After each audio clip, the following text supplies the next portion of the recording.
kende musika te tosiliko zonga lisusu awa na émission ya mpoko ya lelo yo. Ngai na mama Ani tozaliko développer sujet étalé vérité sur la malédiction. Malédiction to utaye ko banda na bao basiliko ya retard ko loba ete ba makambo ezali keza ko marcher te na via mutu. Qui est c'est vrai. Et puis na yeko yoka epa ya mama Ani selon ba recherche na culture na yete. Makambo ezali ko sala ete mutu ba makambo ezali ko marcher te ezali ebele. Ya liboso na banza utaye ko loba ete ko iko zala bata quartier, bata famille, bata pembeni, bata musala baza contre succès yo. Contre succès na yo. Et puis bakena bilibanda basali ba bimpanganza bakomi ko loba ya ngwana ba makambo ezali ko marcher te. Et puis obenyango ba envoûtement, obenyango ba malchance. Mais ngai taona na sera ki matoke ne ko pema na pesa ki bino verset biblique oyo émission na bisali concentré ezali na mokanda ya Deutéronome 28 banana 15 tina 68 kuna nde nzambe azali ko lobela ete mutu landa malako na ye pour vivre malamu na mokili mais soki ko landa malako na nzambe te ndeko na ngai mokanda ya nzambe elobi ete okokutana na ba ple ba pota ba malédiction ya ndenge na ndenge. Na yebi suko loba ete mokili ezali ko confondre ba définition ya makambo. So ikaka balobi ete o makambo nanga za ko marcher te na wenze na zote ka malamu te na musala ba promotion za ko yali susu te. Commerce nga za suko simba te. Ko bota na za suko bota te. Ba examen na za suko sote. Classe nanga za ko simba sute. Bat ba mo be ba envoûtement bat ko mo ba malchance. Des places totale meni awa. Na za ko tenter ko démontrer pa mama activiste mama ani pona ko yebisa ete. Tita on tozali ko zwa ba makambo na définition mabe. Kiye soko pesi mwana mkebike akolia yango okansa eza bazoka. Parce que ebini te. Définition yango te. Yango to ba de mon peuple périt par manque de connaissances. Bisope a na émission la vérité tozali ko découvrir ete batu ebele bazali ko benga envoûtement malchance ke yango ba malédiction. Mais to yitu komona ete non parce que batu bazali ko eba définition ba makambo te ngwana ba komi na buzoba ba komi zengele ba komi ko luka ba solution na mosika pendant que solution zaka na sama kolona bango. Muto komona za moyibi aka yibi e biloko. Muto komona azali na ingénieur azali ko sala ba projet nde bandaku na ye lobi mpepe ye beti na bandaku wana kwei lobi musala na ekufi moya continue kotonga sunda kwana ezalite yeko oyo komona yo ngala komi na malchance si balobaka isika osalila sika kolela ba terme lokuta bisika osala ka bisika olela ka kanga nguba katala munwa muto kanga kalinga nguba take na munoko te yo ba pesio ki service à comptabilité mbongo komi ko yiba et puis mbongo yango ko oza ko donulaka na cité lobi balongola musala okomi ko benga ngo envoûtement okomi ko benga ngo malchance. Oh non ndeko nanga tika na yebisa yo ete soki omwana misala ya boye eke ko yiko na Biblia okoya komona te ezali envoûtement te ezape malchance te mais ezali malédiction. Malédiction parce que koya ko yeba na Bible te nini yango Bible lobi ko sina moyibi wako koma esclave ya place on ko yibela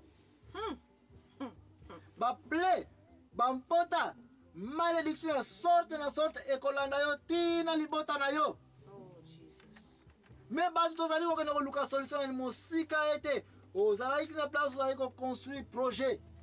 ko yiba ko tonga ba pont ba baya wana yo yango zo no sala bandaku na yo.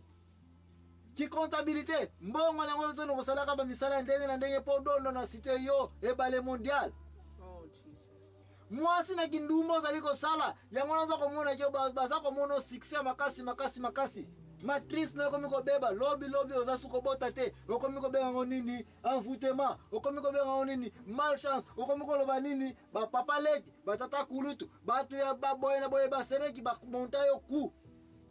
bakene ko tika kombo le pa nganga yango na oza ko bota te yo pe na solution to uti ko loba yango très bien batu ba découvrir que ça na malchance azana malédiction panique la kabango solution na bango bakenda ko trouver nani Mosali na nzambe église basambela pona bango banganga basala makambo pona bango ba bima na malchance oyo ba bima na envoûtement oyo deux places erreur ezali yango oyo deux places émission na la vérité to telemene yango oyo na mokanda ya Deutéronome 28 pona kolobete non 68 Deutéronome 28 mama anya rappelé bino 15 tina 68 okoya komona ete biloko oyo ezali kosala ete mutu akoti na malédiction mutu ye moko mutu abendaka yango Ye moko. ye moko Ba parente me ye non non Bongo non soki yo mwana ozo beta papa ozo bundisa papa mama papa malédiction. merci mingi Bible elobi ete mwana soko fingi papa na yo Eza na Ephésiens 6.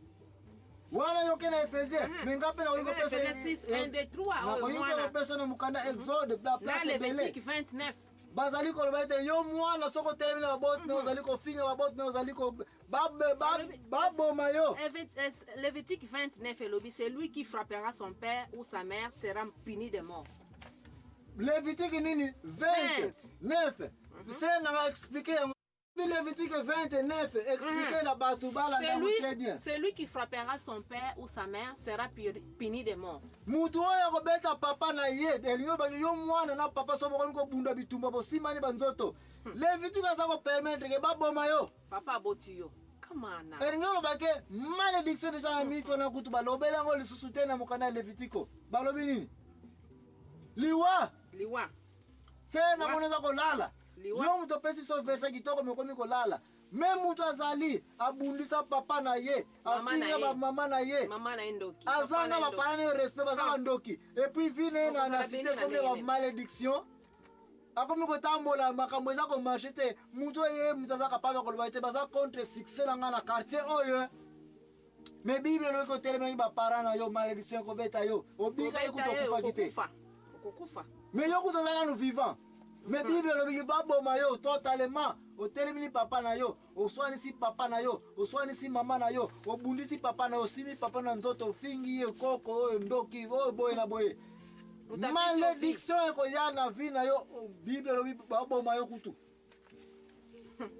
mais soki oza kotambola na définition ya mo envoûtement malédiction malchance okokanisa ete tikana kende pa ya nganga alongola nga botutu oyo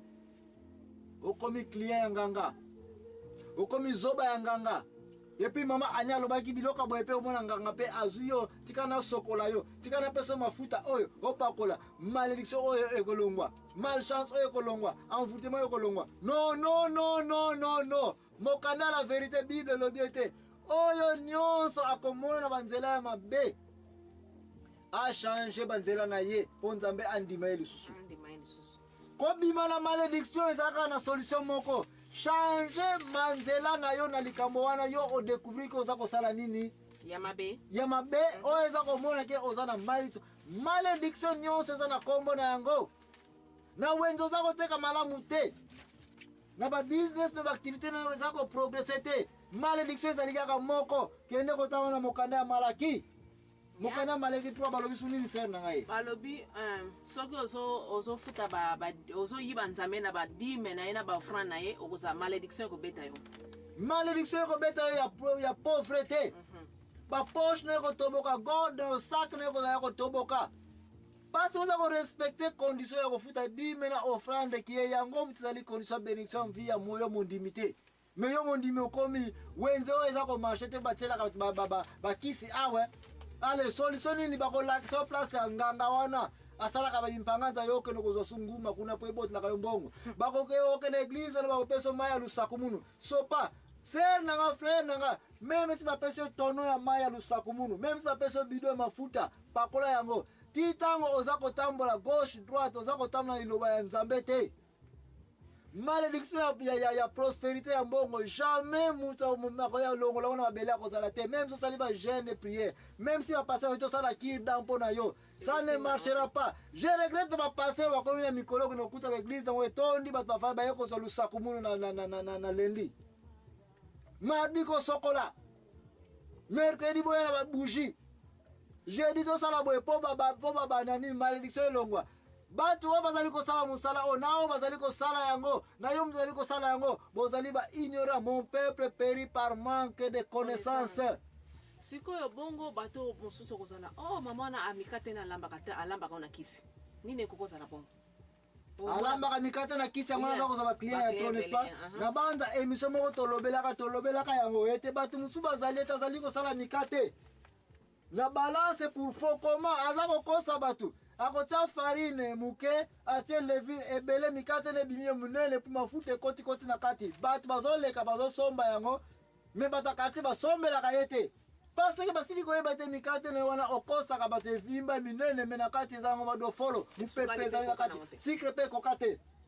biloko ba batakarte bakimi baza soko sombela yo te yo mutu aliboso commerce no ekwei okoloba nini ke na kate baza contre succès na ngai na kate basali ngai kisi ngai kende koluka siko banganga basokola ngai na botutu oyo biloko nde yango tozali kobenga malédiction biloko oyo nde moto na mokili soko comprendre ke ezali malédiction solution ekozala nini ser na ngai changer banzela na yo sala mikate na nde oyi kosala bakwa sa koloba te nazala bamvutema se na okoyeba te ke ezalaki kosenga osala changement ya nini ya position na bacomportement na yo okokende babanganga nganga